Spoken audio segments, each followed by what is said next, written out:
여러분, 세계적 모델이었던 카르멘 델로피체가 그런 말을 했다고 그래요. 나이가 들어서 열정이 사라지는 것이 아니라 열정이 사라지기 때문에 나이가 든다. 사실 인간의 열심보다 우리가 하나님의 열심을 생각해야 돼요. 하나님의 열심은 뭔가?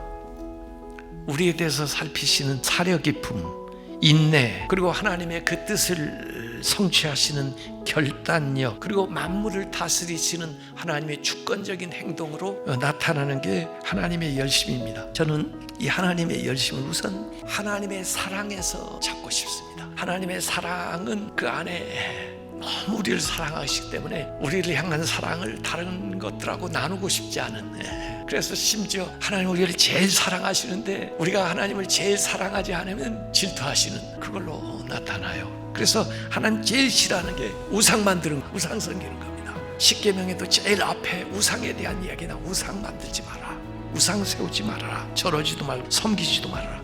난 질투하는 하나님이니까 그걸 미워한다. 두 번째, 하나님의 열심은 하나님이 구원하시는 일에 열심하십니다. 이사야서 9장 7절에 나옵니다. 그 정사와 평강의 더함이 무궁하며 또 다윗의 왕자와 그의 나라에 군립하여 그 나라를 굳게 세우고 지금 이후로 영원히 정의와 공의로 그것을 보존하실 것이라. 만군의 여호와의 열심이 이시리라. 하나님이 여러분을 지명하여 불렀으니 반드시 구원할 줄로 믿습니다. 그게 하나님의 열심이에요. 예수님이 이 세상에 그 유대 땅에 태어난 것은 하나님의 열심 때문에 그렇게 오신 거예요. 예수님이 십자가에 못 박혀 우리 죄 때문에 돌아가신 그 열정은 바로 그 하나님의 열심, 구원을 위한 하나님의 열심을 반영하고 있는 것입니다. 하나님의 열심은 결코 실패한 적이 없고, 하나님의 열심은 우리가 할 수 없는 놀라운 기적적인 구원의 역사를 이루어내는 것을 믿으시길 바랍니다. 마지막으로 하나님의 열심은 기도에 대한 응답으로 나타납니다. 우리가 부르짖어 기도할 때 하나님 마음에 불이 붙어요. 우리가 기도하고 나면은 하나님 그때부터 일하기 시작해요. 아무리 절망적인 상황이라도 우리는 기도할 수 있습니다. 아무리 할 수 없는 일이 많더라 할지라도 우리는 기도는 할 수가 있습니다. 역대하 38절 보니까 우리와 하시는 이는 우리의 하나님 여호와시라.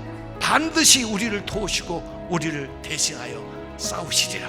우리가 할 수 있는 것은 별로 없지만, 그러나 하나님이 우리를 도와주시고 하나님이 우리를 대신하여 싸우시리라. 여러분, 기도하면 싸움의 대상이 바뀐다고 했습니다. 그래서 하나님에게 문제를 가져다 드리는 거고 하나님을 그 상황에 개입시키는 것이 기도입니다. 여러분, 우리가 아무것도 할 수 없을 때, 기도밖에 할 수 없을 때, 그때 하나님이 열심으로 역사하는 것을 믿으시기 바랍니다.